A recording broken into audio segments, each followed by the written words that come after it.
Right, one more time. I want to tell Nasanel that there's a 10 shekel waiting for him at the end of the evening here.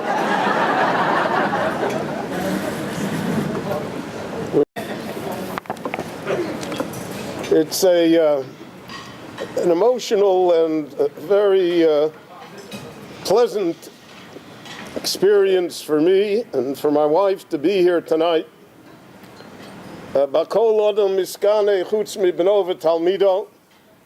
There's a measure of competition, so to speak, that exists between human beings, except when it comes to family. And as Nasanel pointed out, once we are engaged in Torah study, we are all family.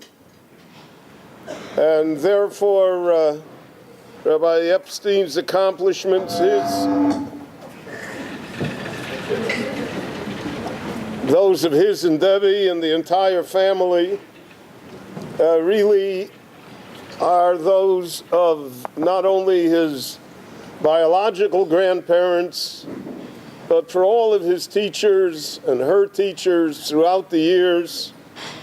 And that is how we compound interest in the Jewish world, so that even those who are no longer here with us also have the merit. And I am especially touched that Rabbi Epstein has children that are named for members of my family, because that's what Torah does. Torah binds us together. My father was once asked, what is your son going to do? I remember I wasn't 3, but I was before bar mitzvah. And it was at a time when, at least in certain sections of the Jewish world, people were not proud that their descendants were going to be rabbis or teachers. I remember that in my synagogue in Muncie, there was a president of a congregation who would make the announcements every Shabbat. And whenever he made the announcement, he said words of Torah with it. It was really an excellent illustration of talent, so that people looked forward to hear the announcements, just not only the time, but what he had to say. And I remember my wife was sitting up in the ladies' section with his mother-in-law sitting next to her, and my wife turned to her and said, he is so terrific, he could have been a rabbi. And she said, a rabbi? He could have been a doctor.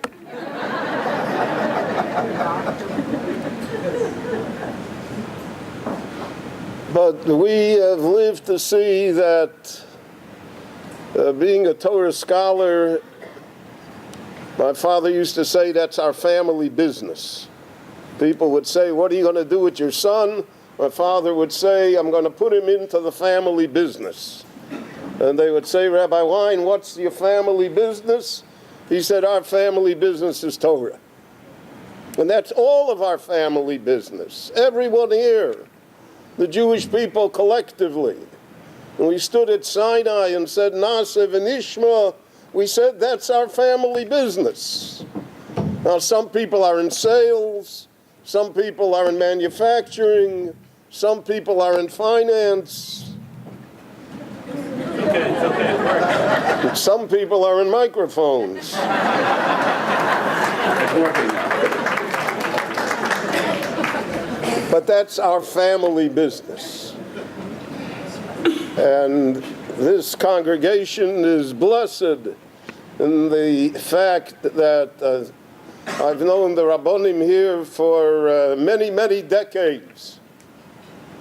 And they've been blessed that idea that Torah is our family business has been impressed upon the people of the congregation. I want to share with you one idea from the Talmud, if I may. The Talmud asks the question that all of us are afraid to ask. The Talmud says that there was an enormous creature called the Re'im. Now, the Re'im has tremendous antlers, tremendous horns. So the Talmud asks, almost naively, so how did Noah fit it into the ark? As though everything else we understand how he fitted into the ark.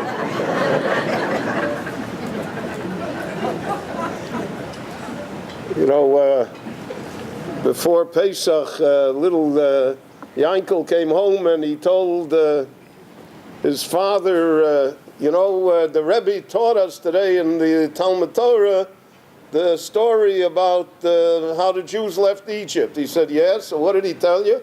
He said, well, Moshe beat up Paro and he wrestled him to the ground. And when he had him on the ground, all the Jews ran to the sea and they built a bridge and they all crossed the bridge. And then when the Egyptians came, they blew up the bridge. So the father said, your Rebbe said that? And he said, no, but you'd never believe the story that he did tell me.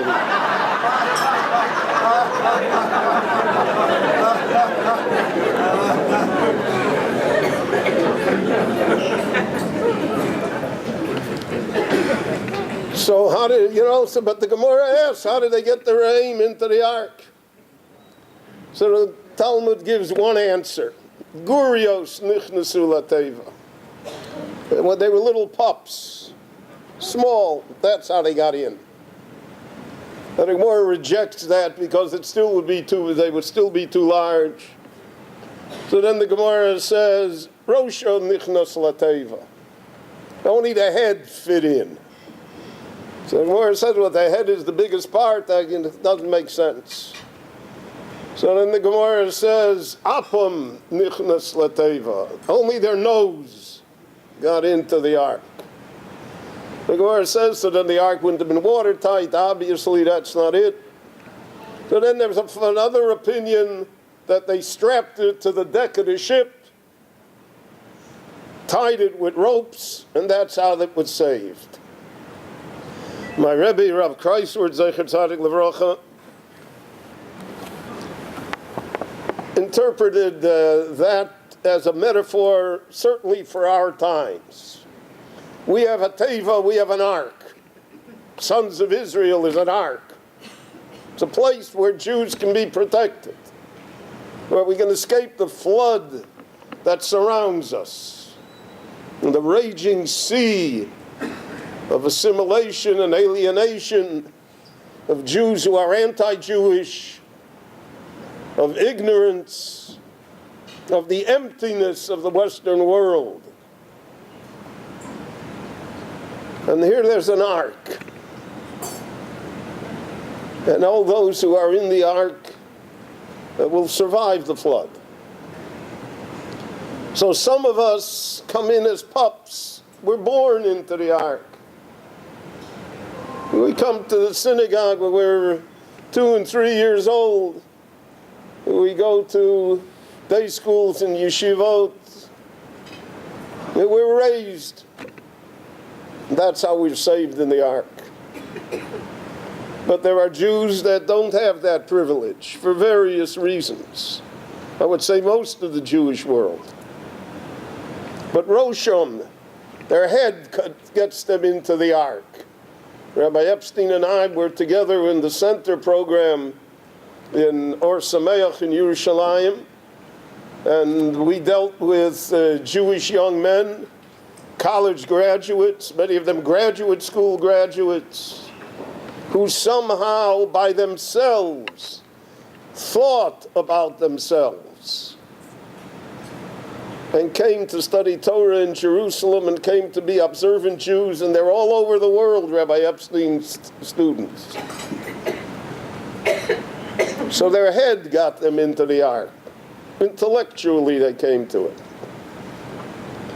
But there are those that neither are born in the ark, nor intellectually were drawn, but their nose got them into the ark. In Yiddish, we used to say, es schmeckt a bissl Yiddishkeit. And I like gefilte fish. They like Jewish culture. They feel Jewish. Our task, by the way, is to make people feel Jewish. Then we'll worry about making them observant. But first they have to feel Jewish. A whole range of people who are born Jewish and have no connection. They don't feel Jewish. So at least their nose gets them into the ark. And then there are those that are perhaps the majority that have none of these attributes. They're not born into it. They're not intellectually challenged by it because they're ignorant of it. They have no connection to Jewish culture or Jewish values. So those Jews have to be caught and strapped to the outside of the ark. And they have to be strapped with bonds of love, of openness, of caring, somehow to understand what is our purpose in the world. The great Reb Moshe Chaim Luzzatto begins the monumental work, the Mesilat Yesharim, the path of the righteous, with the question, Ma chovas ha'odam ba'olamo, what are we doing here? Which is a question that should bother all of us. Why are we here? But we're so busy with the mundane things of life that we never think about the important things.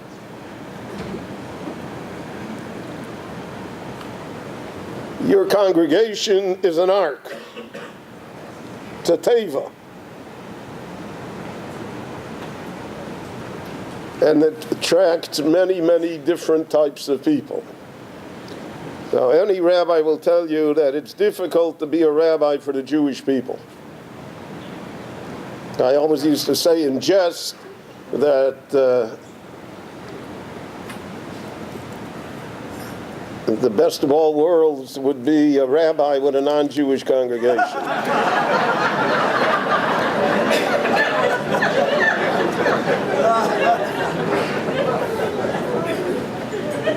We're a tough people, otherwise we wouldn't be here.